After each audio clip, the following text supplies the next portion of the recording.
অতিরহিত মিলাদ নবী সাল্লাল্লাহু আলাইহি ওয়াসাল্লাম সাসরা মরহুম পীরগামে শাহ সুফি নেসারুদ্দিন আহমদ রহমতুল্লাহ আলাইহি আবু জাফর মোহাম্মদ সালেহ রহমতুল্লাহ আলাইহি স্মরণে পবিত্র সালাত মাহফিলের এখন আপনাদের সম্মুখে তাকির পেশ করছেন ঢাকা নেসারিয়া কামিল মাদ্রাসার অধ্যক্ষ আমাদের সকলের শ্রদ্ধাভাজন ব্যক্তিত্ব আন্তর্জাতিক খ্যাতি সম্পন্ন ইসলামী চিন্তাবিদ বাংলাদেশের মিডিয়া ইসলাম আহলে সুন্নাত ওয়াল জামাতের আকীদাকে প্রতিষ্ঠা করার জন্য যিনি বিরামহীনভাবে প্রচেষ্টা অব্যাহত রেখেছেন সিলসিলা দরবার মুখপাত্র হযরত মাওলানা ডক্টর মুফতি কফিলউদ্দিন সরকার সালেহ সাহেব মাদাজিল আলী মহতরমকে তার তাকরীর পেশ করার জন্য সাদর বন্দর জানাচ্ছি। তাকরীর পেশ করছেন আলহাজ হযরত মাওলানা ডক্টর মুফতি কফিলউদ্দিন সরকার সালেহ।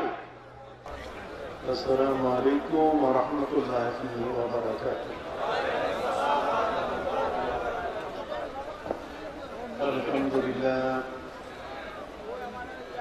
الحمد لله نحمده ونستعينه ونستغفره ونؤمن به ونتوكل عليه ونعوذ بالله من شرور أنفسنا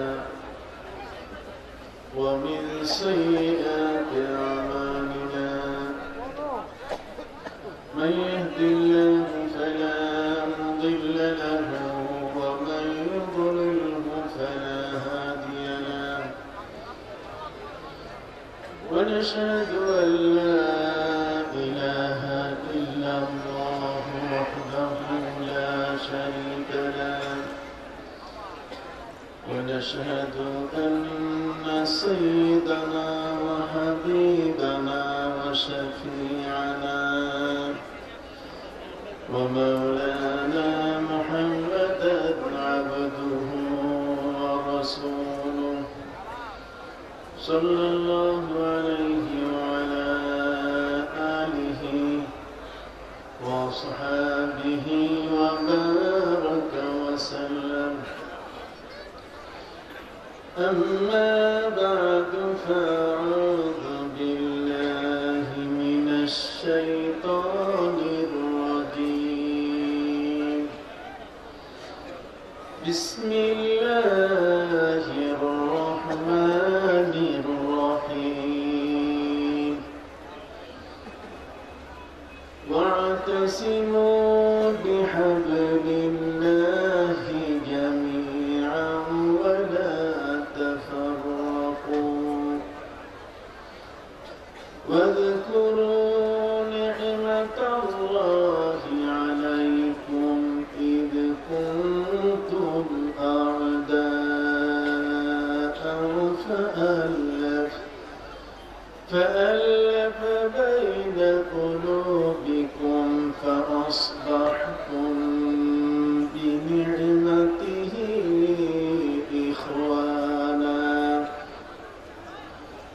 وكنتم على شفا حفرة من النار فأنقذكم منها كذلك يبين الله آياته لعلكم تهتدون. وقال تعالى ألم نشرح لك صدرك ووضعنا عنك بزرك الذي أنقض ظهرك ورفعنا لك ذكرك. وقال تعالى واتبع سبيل من أناب إلي ثم إلي مرجعكم فأنبئكم بما كنتم تعملون. وقال تعالى مخبرا وآمرا إن الله وملائكته يصلون على النبي يا أيها الذين آمنوا صلوا عليه وسلموا تسليما صلى الله عليه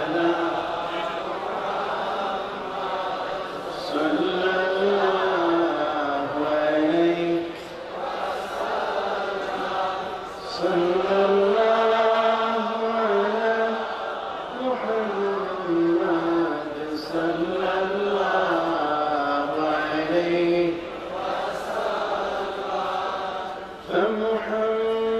فمحمدنا هو سيدنا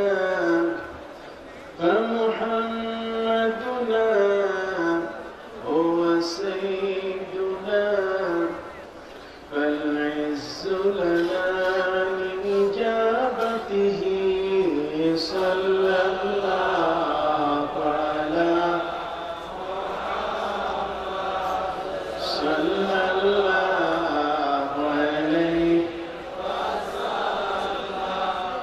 صلى الله على محمد صلى الله عليه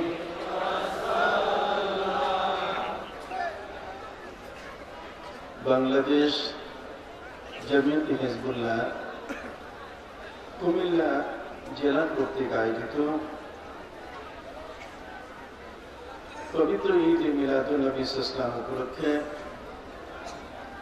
এই উপমহাদেশের শ্রেষ্ঠ হাদি শ্রেষ্ঠ পীর সারসিনা শরীফের মরহুম পীর সাহেব কেবলাদয়ের স্মরণে 3 দিন ব্যাপী রিসালে ওয়াজ মাহফিল জেলা সম্মেলন 2016 এর সম্মানিত সভাপতি মাহফিলের প্রধান মেহমান আমির হিজবুল্লাহ মুজাদ্দিদে জামান কুতুবুল আলাম সারসিনা দরবারের হযরত আলা হযরত পীর সাহেব কেবলা মাহফুজুল আলী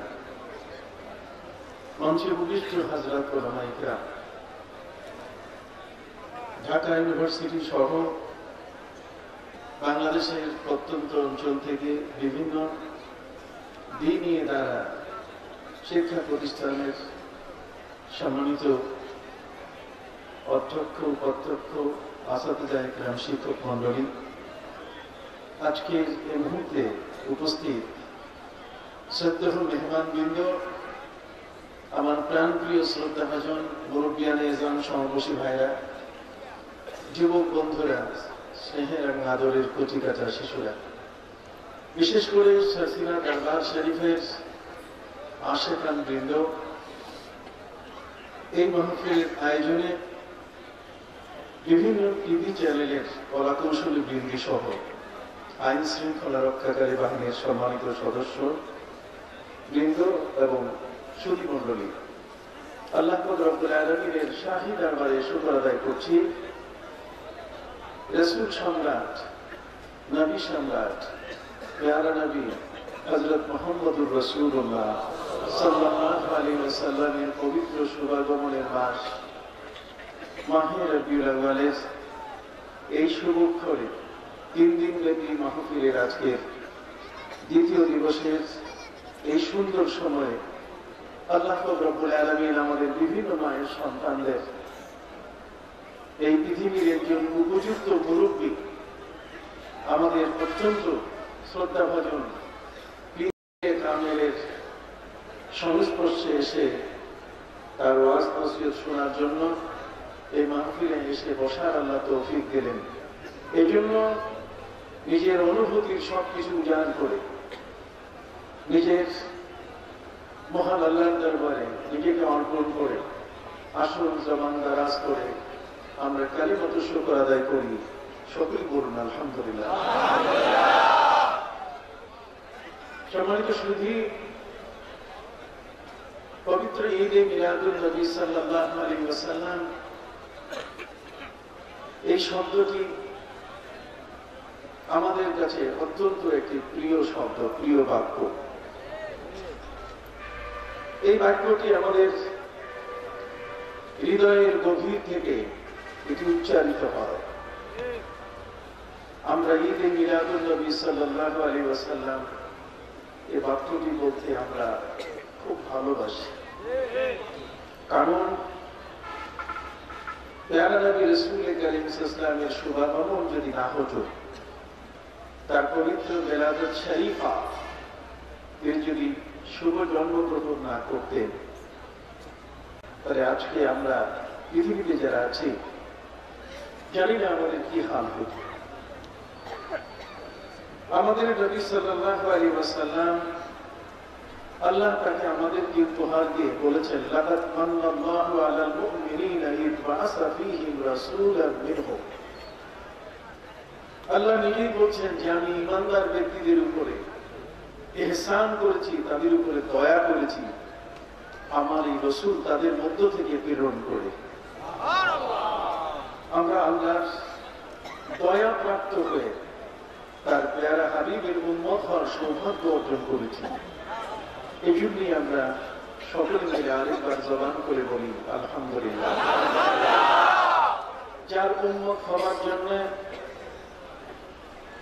অসংখ্য গণিত নবী এবং রাসূল আল্লাহর কাছে আবেদন করেছিলেন, আর আমরা কোন রকম আবেদনপত্র ছাড়াই তার উম্মত হওয়ার সৌভাগ্য অর্জন করেছি। এটি কি আমাদের জন্য একটি বড় ভাগ্যের কথা কিনা? সেই হিসেবে যে নবী যার লেওয়ায়ে আখতার, যার সবুজ পতাকার নিচে কিয়ামতের ময়দানে ওয়াতাহাতাহু আদম ওয়া মান দুনা, যার পতাকার নিচে কিয়ামতের ময়দানে বাবা আদম আলাইহিস সালাম থেকে নিয়ে হযরত ঈসা রূহুল্লাহ পর্যন্ত যত নবী এবং রাসূল এসেছেন, সকলে আশ্রয় গ্রহণ করবেন, তার পতাকার নিচে তারা অবস্থান করবেন। নবী এবং রাসূলগণ যার পতাকার তলে আশ্রয় নেবেন, অবস্থান করবেন, সেই নবীর উম্মত আমরা কি আল্লাহ রাসূল কি আমাদেরকে সেই পতাকা থেকে বঞ্চিত করবেন? আমরা বিশ্বাস করি না। আমরা এতটুকু বিশ্বাস করি যে রাসূল হলেন রাহমাতুল লিল আলামিন, তিনি দয়ার নবী। যে উম্মত তার উপরে একবার দরুদ পড়েছে, তাকেও নবী কারীম সাল্লাল্লাহু আলাইহি ওয়াসাল্লাম তার রহমত থেকে, তার দয়া থেকে তিনি বঞ্চিত করবেন। এই বিশ্বাসটুকু আমাদের মধ্যে পুঞ্জীভূত হয়ে আছে। এই বিশ্বাসটুকু অত্যন্ত দৃঢ় চিত্তে আমরা প্রকাশ করতে চাই।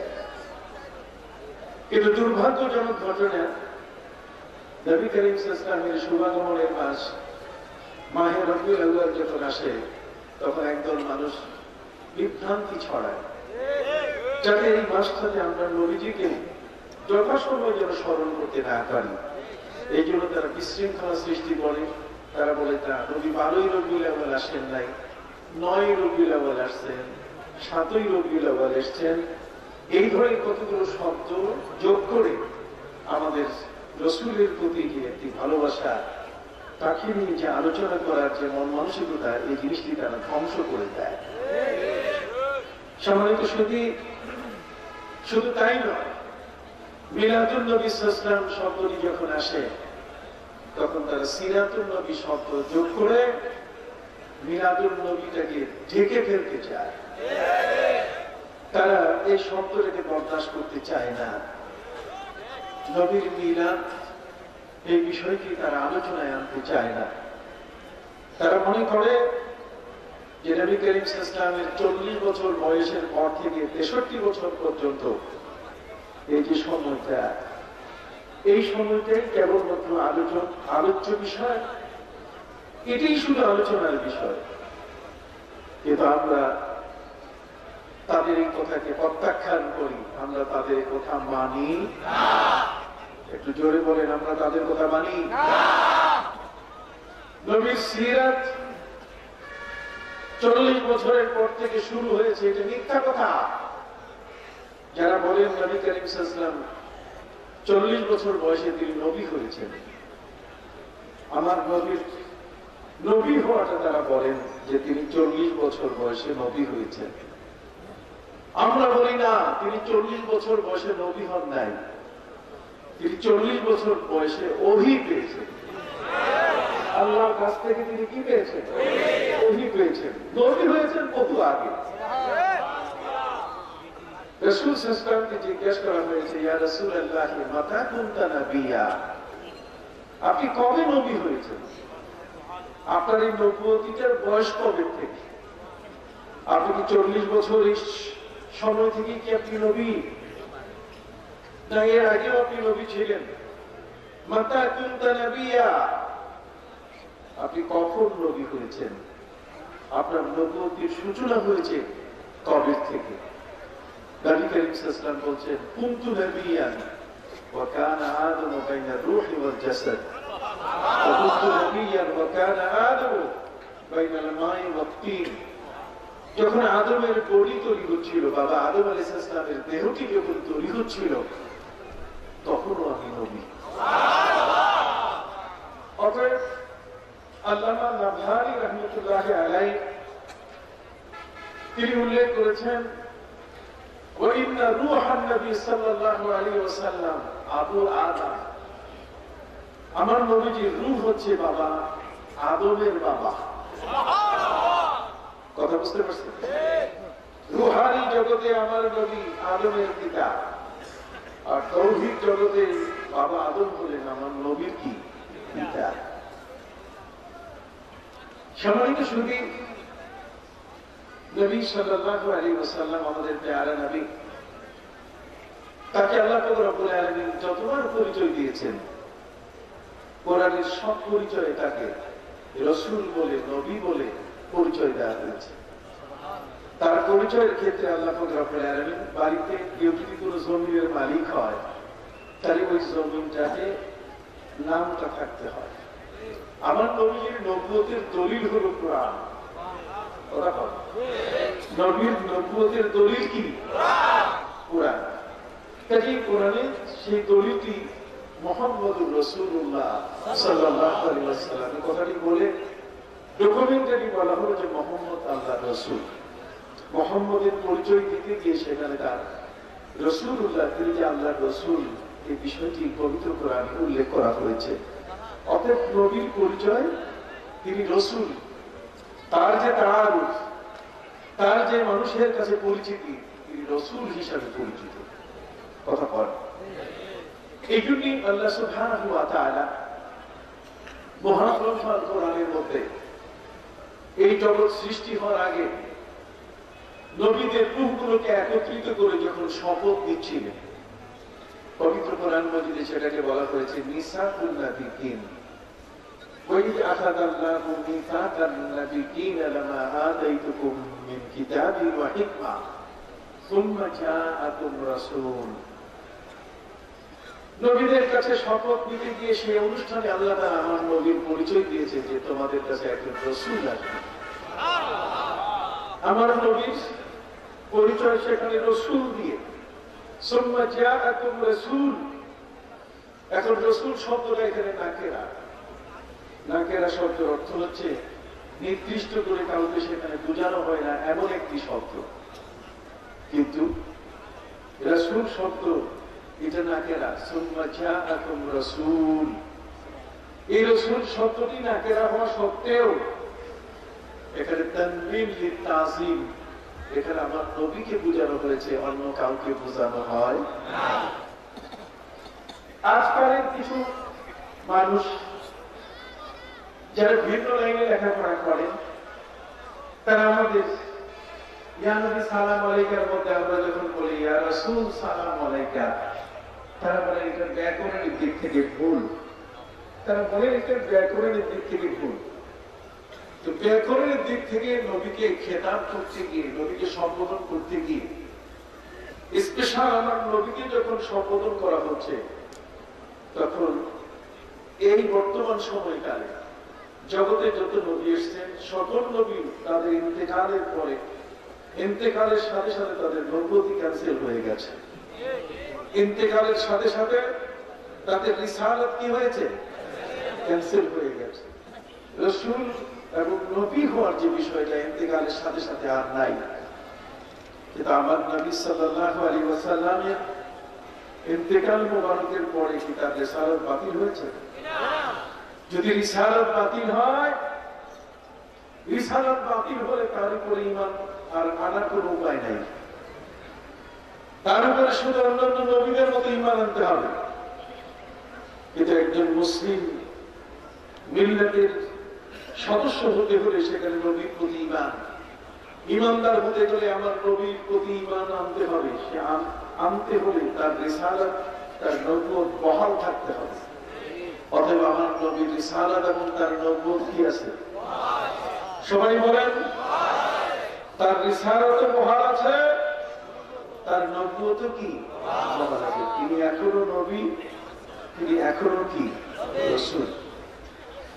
যে কারণে আমরা লা ইলাহা ইল্লাল্লাহু মুহাম্মাদুর রাসূলুল্লাহ সাল্লাল্লাহু আলাইহি ওয়াসাল্লাম আমরা কালেমা পড়ে আমরা মুসলমান হচ্ছি। তার রিসালাত বাতিল হয় নাই, আমার নবীর নবুয়ত বাতিল হয় নাই। এই জন্য নবী করিম সাল্লাল্লাহু আলাইহি ওয়াসাল্লামের অবস্থানটুকু মহাগ্রন্থ আল কোরআনের মধ্যে আল্লাহ তাআলা আমাদের জন্য বড় সহজ করে দিয়েছেন। আর সেটা হলো এই, ওয়ালাউ আন্নাহুম ইযযালামু আনফুসাহুম জাউকা ফাস্তাগফিরুল্লাহ ওয়াস্তাগফারা লাহুমুর রাসূল লাওয়াজাদুল্লাহা তাওয়াবার রাহিমা। সম্মানিত সুধী, আল্লামা জালালউদ্দিন সুয়ুতী রাহমাতুল্লাহি আলাইহি তিনি বলেছেন, আল ইবরাতু বিউমুমিল লাফজ লা বিখুসুসিস সাবাব। এই সকল উলামায়ে কিরাম আমাদের অনুকরণীয়। আতিউল্লাহ ওয়া আতিউর রাসূল ওয়া উলিল আমরি মিনকুম। তারা আমাদেরকে শিখিয়ে দিয়েছেন যে কোরআনের এই শব্দগুলোর ব্যবহার কি। সম্মানিত সুধী, আমার নবী সাল্লাল্লাহু আলাইহি ওয়াসাল্লামের রিসালাত এবং তার নবুয়ত বাতিল হয় নাই। একজন মানুষ তারা মনে করছেন যে নবী করিম সাল্লাল্লাহু আলাইহি ওয়াসাল্লাম তিনি মারা গেছেন। শব্দটা তারা এইভাবে উচ্চারণ করে। যেহেতু পবিত্র ঈদে মিলাদুন নবী সাল্লাল্লাহু আলাইহি ওয়াসাল্লাম অনুষ্ঠান, সেই উপলক্ষে আমাদের আজকের আয়োজন। এই জন্য আমি আপনাদের সামনে এই বিষয়টির উপরে খানিকটা আলোকপাত করতে চাই। আমাদের দৃষ্টিভঙ্গি, আমাদের চিন্তাধারা খুব পরিষ্কার। আমাদের চিন্তাধারার মধ্যে কোন রকম ত্রুটি নাই। কোরআনের যে আয়াতটা আকিমুস সালাহ, এটা যখন নামাজের জন্য নাযিল হয়েছে তখনই শেষ হয়েছে না এখনো সেই আয়াতের হুকুম বহাল আছে? কোরআনের আয়াতের হুকুম বহাল থাকা, এটি হচ্ছে কোরআনের মুজিজা। কোরআন তার হুকুমগুলো নিয়ে বহাল আছে। কোন আয়াত মনসুখ হয়েছে, কোন আয়াত নাসিখ, কোন আয়াত বাতিল হয়েছে, কোন আয়াতের কার্যকারিতা নাই, এই বিষয়টি অলরেডি ডিসাইডেড। এই বিষয়টি চূড়ান্ত হয়ে গেছে। এই জন্য হযরত আলী রাদিয়াল্লাহু তাআলা যখন কোন মাহফিলে কোন বক্তার ওয়াজ শুনতেন, বক্তার ওয়াজ শুনে সাথে সাথে তিনি স্টেজে চলে যেতেন। স্টেজে যাওয়ার পরে তিনি বক্তাকে জিজ্ঞেস করতেন, হাল আরাফতা নাসিখা মিনাল মানসুখ? তুমি কোরআনের নাসিখ মানসুখ চিনো? কোন আয়াতটা বাতিল হয়েছে, কোন আয়াতটা গ্রহীতকারী বাতিলকারী, সেই বিষয়টি কি তোমার জানা আছে? তিনি জিজ্ঞাসা করতেন, একটা সূরার নাম বলো। শুধু নাসিখের আয়াত আছে, মনসুখের আয়াত নেই।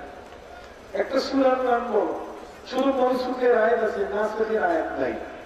এমন একটা সূরা বলো যেখানে নাসিখ মনসুখের আয়াত আছে। এমন একটা সূরা বলো যেখানে নাসিখও নাই, মনসুখও নাই। বক্তা হা করে ওঠে। যখন সে কোনো উত্তর দিতে পারে না, তখন তিনি বলে দেন, দলালতা ওয়া আদলাল। তুমি নিজেও নষ্ট হয়েছ, তুমি যাদেরকে ওয়াজ শোনাচ্ছ সেও কি নষ্ট হয়েছে।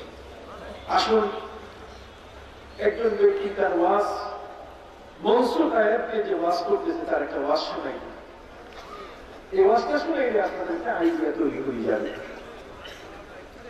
পবিত্র কোরআন মধ্যে আল্লাহ রব্বুল আলামিন বলেন, মা কুনতু বিদআন মিনার রাসূল ওয়া মা আদরি মা ইউফআলু বি ওয়ালা বিকুম। বক্তা আওয়াজ করে বলছে, মা কুনতু বিদআন মিনার রাসূল, এই পৃথিবীর মধ্যে আমি ভুইফোর নবী হয়ে আসি নাই, আমার বংশ বুঝে আছে, আমি কোন অপরিচিত অবস্থান থেকে আসি নাই। মা কুনতু বিদআন মিনার রাসূল, আমি তোমাদের কাছে কোন নতুন রাসূল নই, আমার পূর্বে অনেক রাসূল পৃথিবীর মধ্যে এসেছেন। ওয়া মা আদরি মা ইউফআলু বি ওয়ালা বিকুম, আমি জানি না কিয়ামতের ময়দানে আল্লাহ আমার সাথে কি আচরণ করবেন, আমার জানা নাই তোমাদের সাথে আল্লাহ কি আচরণ করবেন। নবী বলেন, আমার জানা নাই আমার সাথে আল্লাহ কি আচরণ করবেন, এটাও জানা নাই তোমাদের সাথে কি আচরণ করা হবে। ওয়া মা আদরি মা ইউফআলু বি ওয়ালা বিকুম। এই আয়াত নাযিল হওয়ার পরে সাহাবায়ে কেরামের মধ্যে কান্নার রোল পড়ে গেল। সাহাবায়ে কেরাম কাঁদতে কাঁদতে পেরেশান হয়ে গেলেন। নবী, কিয়ামতের ময়দানে আপনি নিজের ব্যাপারে জানেন না, নিজের কি হবে তাও আপনার জানা নাই, আমাদের কি হবে তাও আপনি জানেন না।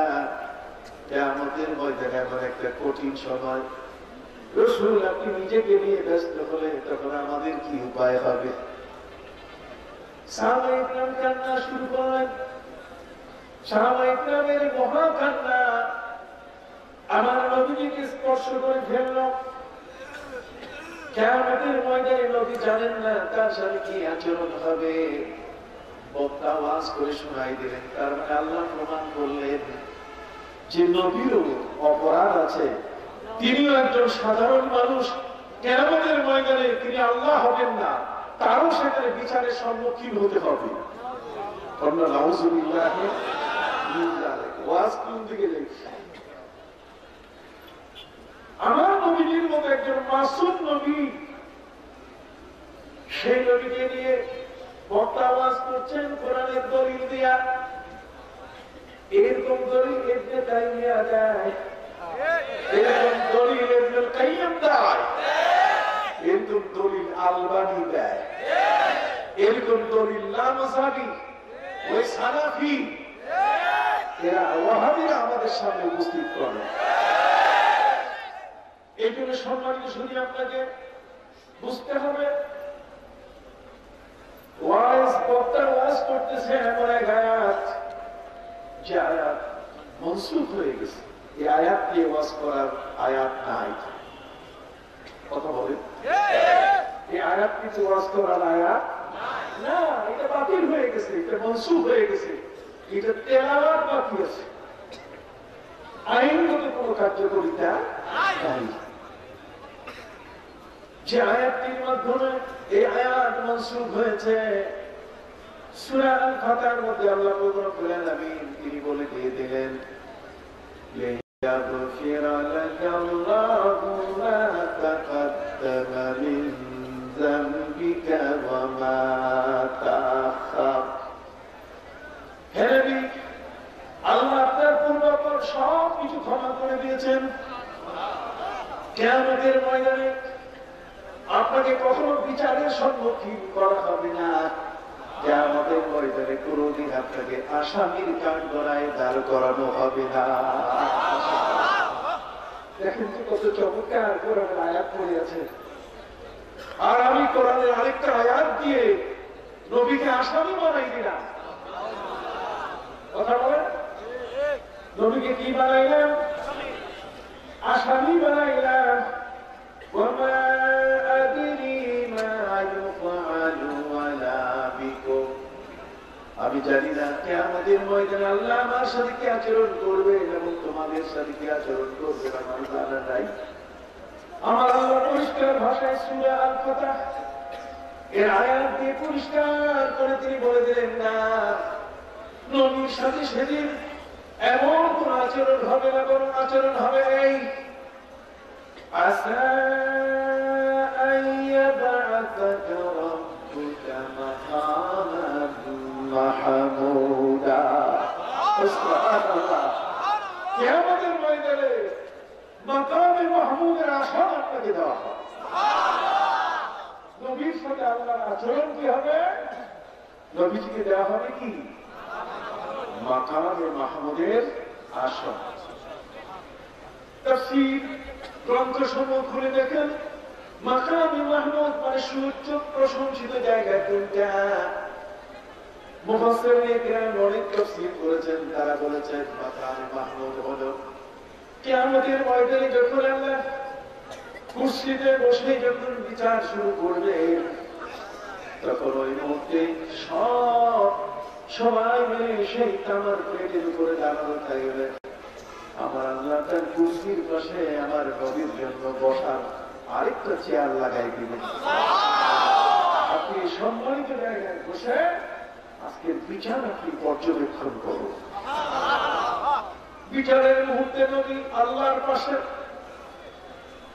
ভাইরা আমার মুফাসসিরিন ইকরাম তারা এও বলেছেন মাকামে মাহমুদ মানে আল্লাহর রহমতের কোল কিয়ামতের ময়দানে আল্লাহ আমার নবীকে কোলে রাখবেন নবীর মান হচ্ছে নবীর শান কত বড় সুবহানাল্লাহ বলছেন কাজী নবীর তাজিম নবীর শান মান এটি যাতে কোনো ক্রমে ক্ষুণ্ণ না হয় একজন উম্মতের দায়িত্ব হলো সেদিকে সজাগ দৃষ্টি রাখা তার ভাষায় তার কথায় তার কোন আচরণে যেন নবীর সামান্যতম হেতকে ইজ্জত নবীর যেন ইজ্জতের কোন রকম ত্রুটি না হয় কথা কি বুঝতে পেরেছি এই জায়গায় কোনো খাতির নাই কি নাই খাতির নাই সম্মানিত সুধী ভাই আমার নবীর নবুয়তি ক্যান্সেল হয় নাই নবীর রিসালাত বাতিল হয় নাই তাহলে আমরা কালেমা পড়তে পারতাম না আমরা মুসলমান হইতে পারতাম রিসালাত বাকি আছে বিদায় মুহাম্মদুর রাসূলুল্লাহ ঠিক আছে কথা বল না মুহাম্মদুর রাসূলুল্লাহ ঠিক থাকার কারণে আমাদের কালেমাও কি আছে আমরা যে মুসলমান এটাও কি আছে ঠিক আছে তাহলে ঠিক থাকলে নবী তাহলে কেমন এগুলো নবী করিম সাল্লাল্লাহু আলাইহি ওয়াসাল্লামের অবস্থা সম্পর্কে আল্লাহ তাআলা আয়াত তিনি তার শিফা নামক কিতাবের মধ্যে লিখেছেন ফালা মাউতুন ওয়ালা ফাউতুন ফালা মাউতুন ওয়ালা ফাউতুন বাল ইন্তিকালুন মিন হালিন ইলা হাল নবীজির মওত আর ফৌত কোনোটাই হয় নাই নবীজি ইন্তিকাল করেছেন এই দেখেন ভাষা বলা গেছে নবী মারা গেছে আর আমরা বলছি নবী ইন্তেকাল করেছে ইন্তেকাল আর মৃত্যু দুটো কি এক জিনিস ভাইরা আমার নবীজি ইন্তেকাল করেছেন এমন শব্দ ব্যবহার করছি আল্লাহর হাবিব সাল্লাল্লাহু আলাইহি ওয়াসাল্লাম এক জায়গা থেকে আরেক জায়গায় তিনি ট্রান্সফার হয়ে গেছেন আলমে শাহাদাত থেকে তিনি আলমে বারজাখে ট্রান্সফার হয়েছেন নবীকে মারা গেছেন বলতে পারবো কিনা মহান কোরআনের মধ্যে আল্লাহ রব্বুল আলামিন জগৎবাসীর সঙ্গে শহীদের মৃত্যু সম্বন্ধে তিনি বলেছেন ولا تقولوا لمن يقتل في سبيل الله أموات بل أحياء ولكن لا تشعرون কত করে বল সুবহানাল্লাহ যারা শহীদ আল্লাহ বলেন তারা মারা গেছে কথা কইও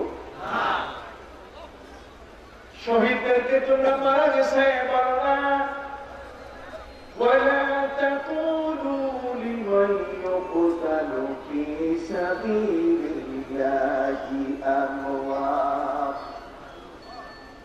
যাদের হাত কেটে ফেলা হয়েছে যাদের পা কেটে ফেলা হয়েছে কলিজা বের করে টানা কলিজা যাদের চাপানো হয়েছে যাদের মস্তক দেহ থেকে আলাদা করা হয়েছে প্রকাশ্যে যাদেরকে খুন করা হয়েছে যাদেরকে কতল করা হয়েছে আমার আল্লাহ বলেন এত কিছু হওয়া সত্ত্বেও তোমরা তাদেরকে বলো না যে তারা মারা গেছে কষ্ট শহীদের মর্যাদা বড় না নবীর মর্যাদা বড় বলুন না কার মর্যাদা النبي من حيث النبي الرسول من حيث الرسول আল্লাহ রাসূলই তিনি তো সে বলছেন শহীদের মর্যাদা শহীদের মর্যাদা তো আমার নবীর মুখেই তো প্রকাশিত হয়েছে কথা বল না সেই নবীর শান এবং মান তার মর্যাদা কত বড় সেই মর্যাদার পাশে পৃথিবীর কোন মাখলুকের যাওয়ার সুযোগ নাই তিনি শহীদ হন তিনি গাজী হন কথা বল না তিনি মুত্তাকি হন তিনি মুখবেদ হন তিনি দরবেশ হন তিনি আল্লাহ হন তিনি প্রথম কাতারের সাহাবী মুবাশশির বিল জান্নাহ হন কিন্তু আমার নবীর সমান কেউ কথা কি বুঝতে পারছেন আমার নবীর সমান কাউকে বলার কোন সুযোগ নাই এটাই শরীয়তের মাসলা যে কারণে কবিতার ভাষায় প্রকাশ করেছেন এগুলো কিন্তু একটা থিম থেকে আসছে এই কথাগুলো এমনি এমনি তৈরি হয় নাই থিমটা হয় لا يمكن الثناء كما كان حقه بعد الخدا بزرگ তুই কিসসা মুখতাসর কেন আমি আপনার প্রশংসা কতটুকু করব فاق النبيين في خلق وفي خلق ولم يدانوه في علم ولا كرم আপনার মর্যাদা পর্যন্ত কোন নবী কোন রাসূল পৌঁছতে পারেন আমার নবী আমার রাসূল যিনি তার মর্যাদা পর্যন্ত কোন নবী কোন রাসূল পৌঁছতে পারেন আমরা তো দূরের কথা কথা কর ওই মৌলবী দূরের কথা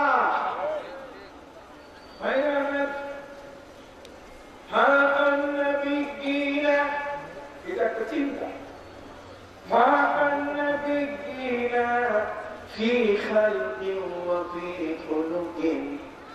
সৃষ্টিতে আদর্শে সকল নবীর মধ্যে কে আমার নবী কন্যা সুবহানাল্লাহ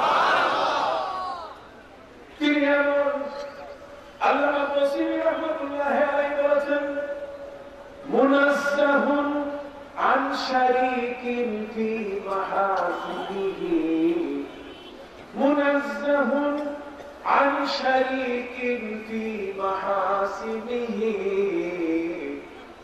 وجوهر الحسن فيه غير منقسم بلغ العلا بكماله كشف الهدى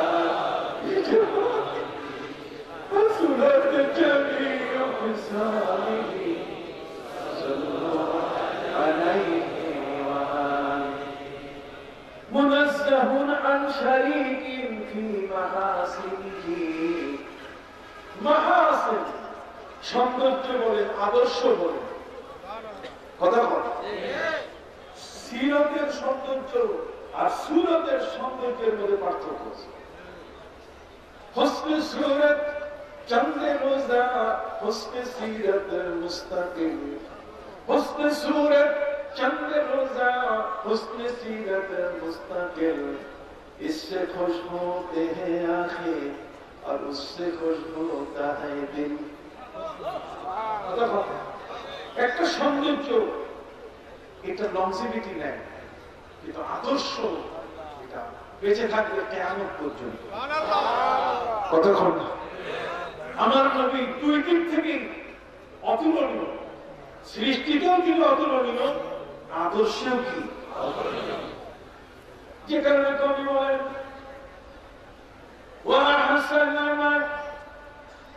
জগতের মধ্যে হে রাসূল আপনি এতই সুন্দর,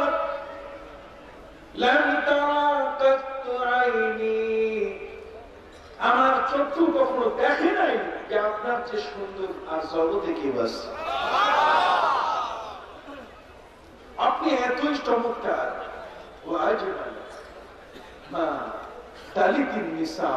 জগতের মধ্যে কোন নারী আপনার মধ্যে এত সুন্দর আদর্শবান আদর্শপরায়ণ সন্তান জন্ম দেয়। আপনি কেমন خلقت مبرأ من كل عيب خلقت مبرأ من كل عيب كأنك قد خلقت كما تشاء আপনি সকল ত্রুটি থেকে মুক্ত, আপনার কোন ত্রুটি নাই, কোন গুনাহ নাই, কোন পাপ নাই, কোন অন্যায় নাই, কোন অপরাধ নাই। আর মুফাসসির তাফসীর করে কিয়ামতের নবী জানেন না তার সাথে কি আচরণ করা হবে। কত বড় দৃষ্টতা! এই জন্য শর্ষিনা দরবার আসতে হবে। শর্ষিনা দরবার না আসলে ভাষা শুদ্ধ করা যাবে না, অন্তর শুদ্ধ করা যাবে না। ভাষা, অন্তর সবগুলো শুদ্ধ করতে গেলে এই ধরনের যারা আল্লাহ ওয়ালা, নবীর আশিক যারা, তাদের কাছে আসতে না হলে ভাষা ঠিক হবে না। কথা বুঝতে পারছেন? সম্মানিত শুধু আমার নবীকে কবিতার ভাষায় বলছেন وشق له من اسمه ليجله وشق له من اسمه ليجله فذو العرش محمود وهذا محمد سبحان الله তিনি এমন এক রাসূল যিনি সাবজেক্ট, আল্লাহ যত কথা বলেন তাকে দিয়ে, আর যত মাখলুক যা বলবে তাকে নিয়ে, তিনি মাঝখানে, তিনি সাবজেক্ট নট অবজেক্ট। তিনি একমাত্র আলোচ্য বিষয়, তিনি একমাত্র কি আল্লাহর আলোচ্য বিষয়কে আমার নবী, আর জগতের সকল মাখলুকের আলোচ্য বিষয়কে আমার। কথা কি বুঝতে পেরেছেন? এই জ্ঞানটুকু যদি অনুপস্থিত থাকে তাহলে নবীর সাথে বেয়াদবি হয়। তখন তার ভাষা, তখন তার কথা, তখন তার চিন্তাধারা একরকম হয়, তখন সে ফায়সা কথাবার্তা বলে ফেলে, তখন নবীকে সে বড় ভাই, চাচাতো ভাই বানাইতে চায়। যেহেতু এই মান, এই শান, এই মর্যাদা তার জানা কথা বুঝতে পেরেছি। আসুন সেই নবী সাল্লাল্লাহু আলাইহি ওয়াসাল্লাম তিনি মারা গেছেন কিনা। আমার নবী বলেছেন আলা ওয়া ইন্না আম্বিয়া আল্লাহি আহইয়াউন ফি কুবুরিহিম, আমি শুধু না সমস্ত নবী তার কবরে কি সুবহানাল্লাহ। এই দৃষ্টিভঙ্গিটা আমাদের একটা কমন দৃষ্টিভঙ্গি থাকা দরকার। আমার নবী শুধু না, যত নবী এসেছেন সমস্ত নবী তাদের কবরে কি হাদিসের সাপোর্ট আছে। কথা বল। আমার নবী সাল্লাল্লাহু আলাইহি ওয়াসাল্লাম রওজা মুবারাকায় তিনি জিন্দা, তার জিন্দা থাকার দলিল তিনি যখন মেরাজে যাচ্ছেন বোরাকে চড়া, তখন তিনি বোরাকে চড়া অবস্থায় দেখলেন যে ওয়াইন্না মুসা ওয়া রাআইতু মুসা কাইমান ইউসাল্লি, আমি মুসাকে দেখলাম যে কবরের মধ্যে তিনি দাঁড়াইয়া নামাজ পড়ছেন। এই জন্য আল্লামা ইবনে হাজার আসকালানী রাহমাতুল্লাহ আলাইহি লিখেছেন যে যত নবী এসেছেন ওয়াহুম ইউসাল্লুনা ফি কুবুরিহিম, তারা তাদের কবরে কি পড়েন? নামাজ। তাহলে নবীগণ তাদের কবরে কি? নামাজ পড়েন। ওয়া ইন্না ইউনুসা ইউলাব্বি, আমার নবী বলেন আমি নবী ইউনুস আলাইহিস সালামকে দেখলাম তালবিয়া করতে, হাজির তালবিয়া লাব্বাইক করতেছেন কবরে। সুবহানাল্লাহ। তাহলে মুসা নবী কবরে নামাজ পড়ছেন, বুখারী শরীফের মধ্যে আছে। কথা বলেন, তাহলে কবরের মধ্যে নবী নামাজ পড়ে, জিন্দা না হলে নামাজ পড়ে কেমন? আপনি কি বুঝতে পারছেন? কই অমুকের ব্যাপারে বললো না তো যে কবরে উনি নামাজ পড়তেছেন। কিন্তু নবীদের ক্ষেত্রে আল্লাহ রাব্বুল আলামিন তার নবীর মাধ্যমে পরিষ্কার করে দিয়েছে, ইন্নাল্লাহ হারামা আলাল আরদে আন তাকুলা জাসাদাল আম্বিয়া, মাটির উপর আল্লাহ নিষেধাজ্ঞা জারি করেছেন যে কোন নবীর গায়ে দেহ মাটি স্পর্শ করবে না। কাজে সকল নবী তাদের কবরে অক্ষত অবস্থায় এবং তারা সেখানে কি পড়ে? নামাজ পড়ে। আসল সম্মানিত সুধী, আমাদের নবী কি রওজা মোবারক, আমি এর উপরে বই লিখেছি বিশ্ব নবীর রওজা জিয়ারত ও মদিনা মুনাওয়ারার ফজিলত। অসংখ্য দলিল দিয়ে আমি এস্টাবলিশ করেছি, বলে দিয়েছি যে নবী তার রওজা মোবারকে জিন্দা কিনা। যে আয়াতটির ব্যাপারে স্পষ্ট আল্লাহ আমাদের জন্য একটা ফ্যাসিলিটি দিয়েছেন, একটা সুযোগ দিয়েছেন, এটা শুধুমাত্র আমাদের জন্য। যেমন মুসা নবীর উম্মত মুসা নবীর কবরে কোনোদিন যায় না, যারা এখন আসছে এরা কিন্তু কেউ মুসা নবীর কবর তালাশ করে না। কথা বল। ঠিক এমনি করে হযরত নবী ইব্রাহিম আলাইহিস সালামের ওজিফার উপরে যারা আমল করত, ওয়াজাইফ ইব্রাহিম, নবী ইব্রাহিম আলাইহিস সালামের ওজিফার উপরে যারা আমল করতেন তারা ইব্রাহিম আলাইহিস সালামের মাজারে যায় না। কোন নবীর মাজার তার ভক্ত যারা ওই রেশিও অনুযায়ী যারা আছেন, যদিও তারা বাতিলপন্থী, তারপর কিন্তু তাদের নবীর কাছে যায় না।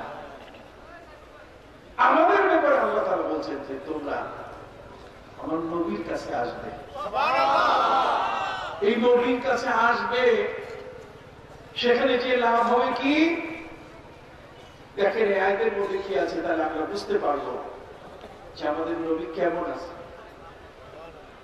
কোরআন বলছে ওয়ালাউ আন্নাহুম ইয যালামু আনফুসাহুম জাউকা